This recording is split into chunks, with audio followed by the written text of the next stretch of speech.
بسم اللہ الرحمن الرحیم۔ السلام علیکم۔ آپ دیکھ رہے ہیں DDP انالیٹیکا۔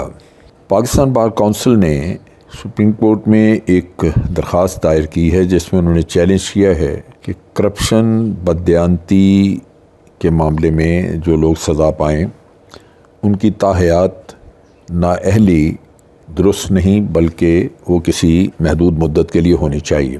پہلی بات تو یہ ہے کہ جو لوگ افیکٹڈ ہیں اس میں میاں نواز شریف ہیں، بہت بارسوخ آدمی ہیں، جہانگیر ترین ہیں۔ یہ لوگ خود اپنی معاملات میں اپنے بارے میں آزاد ہیں، وہ چیلنج کر سکتے تھے کہ ان کو تاحیات نااہل کیا گیا ہے، وہ ان کے خیال میں درست نہیں۔ لیکن ان افیکٹڈ لوگوں کے بہاف پہ بار کونسل کا کھڑا ہو جانا وہ بڑا عجیب سا لگتا ہے۔ اگر میں جائزہ لوں تو دیکھنے میں لگتا یہ ہے کہ بار کونسلز کے کردار بالعموم مشکوک اور غیر مناسب رہے ہیں۔ بار کونسلوں نے تمام ان وکلاء کو تحفظ دیا ہے جنہوں نے کوئی نہ کوئی جرم کیا، پولیس آفیسرز کی وردیاں پھاڑیں، ان کو تھپڑ مارے، ججز، جونیئر عدالتوں کے ججز کو جا کے دھمکیاں دیں، ذلیل کیا، ان کو گالی گلوچ کی، لیکن اس معاملے میں بار کونسلز نے ان کا دفاع کیا اور تمام اس قسم کی جو بیہودہ حرکتیں ہیں ان میں بار کونسل جو ہے وہ ان کے لیے ایک پناہ گاہ ہے۔ پھر بار کونسل نے دیکھیں اپنی مرضی کے جج لگوانا، ہر بات میں ٹانگ اڑانی۔ پچھلے دنوں جسٹس عائشہ ملک کی ایلیویشن ہو رہی تھی، ان کو سپریم کورٹ میں لانے کے لیے تحریک چل رہی تھی، لیکن بار کونسلز مخالفت کر رہی تھیں۔ اب بار کونسلز کو اپنا رویہ اس پہ نظر ثانی کرنی چاہیے۔ اگر بار کونسلز اسی طرح کے کام کریں گی تو ان کا اپنا وقار ختم ہو جائے گا۔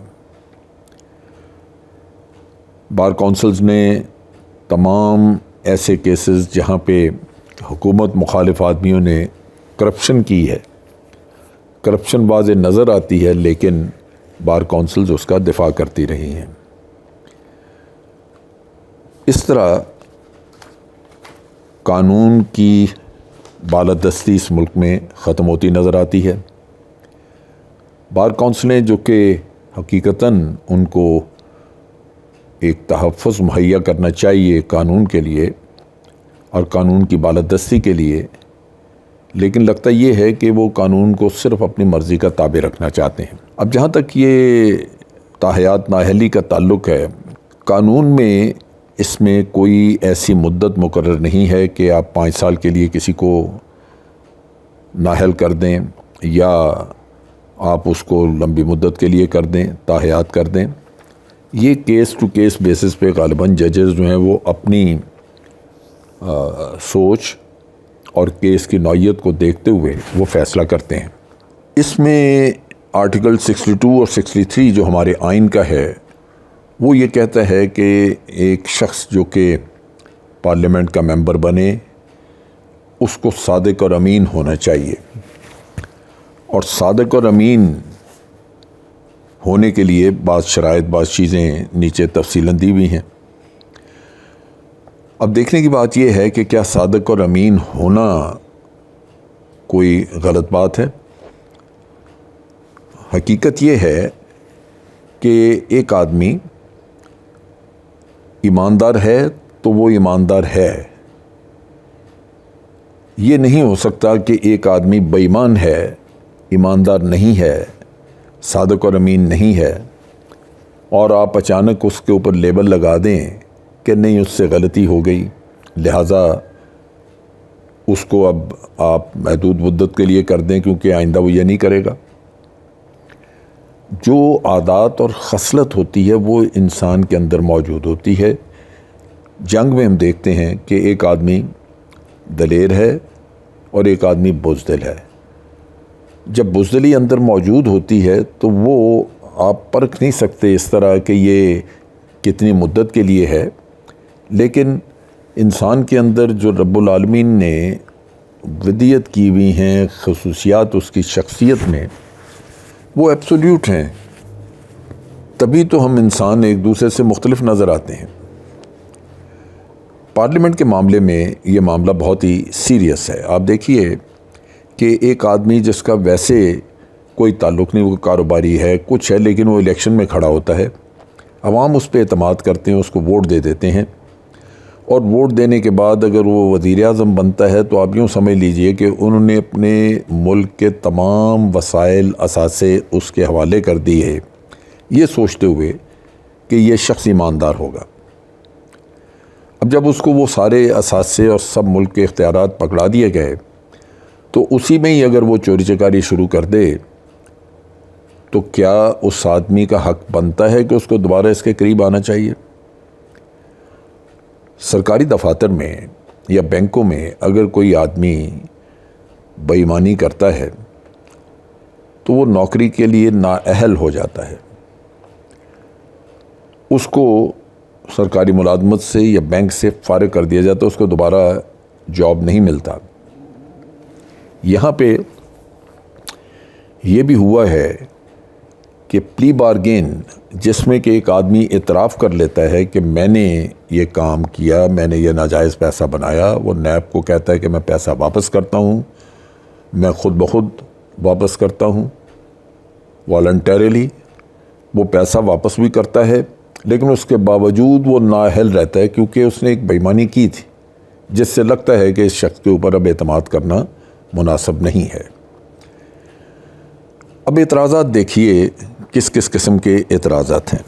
پاکستان بار کونسل کہتی ہے کہ جی یہ بڑی زیادتی ہے کہ لمبے وقت کے لیے یا تاحیات کسی کو نااہل کر دیا جائے، یہ انسانی حقوق کے خلاف ہے۔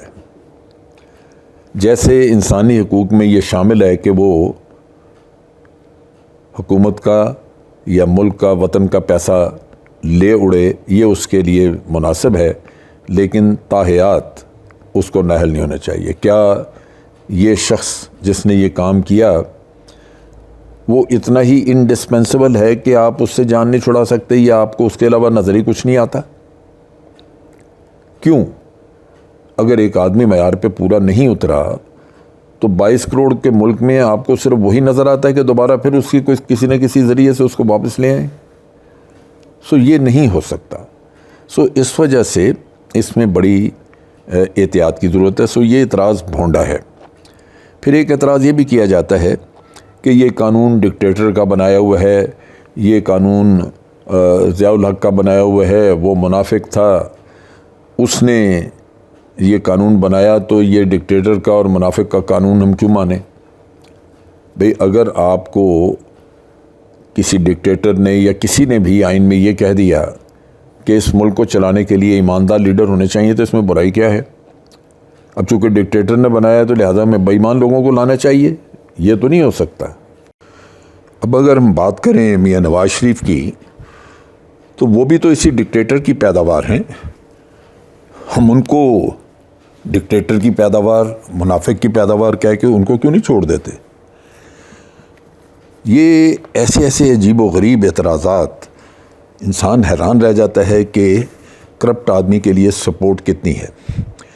میاں صاحب پورا خاندان ایک ہی کام پہ لگا ہوا ہے، پیسے بنانے کے، اور پھر آپ دیکھیے جھوٹ بولنا صبح سے لے کے رات تک، کتنے جھوٹ بولیں اپنی جائیدادوں کے بارے میں، سیاست کے بارے میں، سازشیں بھی کی ہیں، ہر طرح کے غیر اخلاقی کام بھی کیے، لیکن پھر بھی ٹھیک ہے۔ اور پھر آپ دیکھیے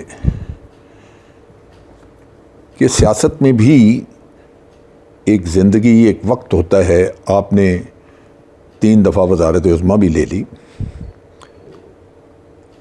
کوئی ریٹائرمنٹ ٹائم نہیں ہے، آگے آپ اپنی اولادوں کو دینا چاہتے ہیں۔ ایک اور جو اعتراض اٹھایا گیا وہ یہ کہ اس قانون پہ، اس آرٹیکل 62 63 پہ تو صرف فرشتے ہی پورے اتر سکتے ہیں۔ آپ ذرا سوچئے، ایماندار ہونا صرف فرشتوں کے حصے میں اور کسی کے نہیں۔ اگر آرٹیکل 62 63 ایک اتنا زبردست قانون ہے کہ اس میں صرف فرشتے پورے اتر سکتے ہیں، تو ہم فرشتے نہیں، لیکن چلیے آپ اس قانون کے مطابق 80%، 70% ہی پورے اترتے نظر آئیں، نہ کہ آپ قانون کے قریب بھی پھٹکتے نہ ہوں۔ جھوٹ، جعلی ڈاکومنٹ سپریم کورٹ میں پیش کرنا، جھوٹ بولنے صبح شام، پیسے بنانا، جائیدادیں بے پناہ، دولت بے پناہ، کوئی حساب نہیں، فیک اکاؤنٹس۔ جب یہ چیزیں موجود ہیں تو آپ تو اس معیار پہ 1% بھی پورے نہیں اترتے۔ یہ وہ بار کونسلوں کے آپ سوچئے کہ جو ان کے کام، اگر آپ یہ قانون کو ختم کرنا یا اس پہ آپ کوشش کر رہے ہیں کہ اس میں محدود مدت پہ کر دیا جائے اور میاں صاحب یا کوئی واپس آ جائے، تو پھر میں تو یہ کہنے میں حق بجانب ہوں کہ آپ کی وفاداری ملک کے ساتھ نہیں ہے، آپ کی وفاداری صرف اور صرف کرپٹ لوگوں کے ساتھ ہے۔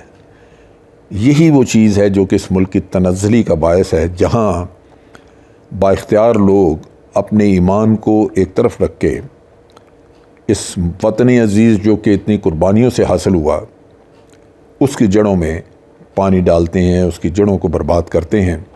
جب بنیادیں ہی آپ ہلا کے رکھ دیں گے تو ملک میں پروان کیا چڑھنا ہے۔ یہ وہ رونا ہے جو کہ میں سمجھتا ہوں کہ ہم روتے ہیں لیکن اس کا مداوع نہیں کرتے۔ آج کے لیے اتنا ہی۔ افواج پاکستان زندہ باد، پاکستان پائندہ باد۔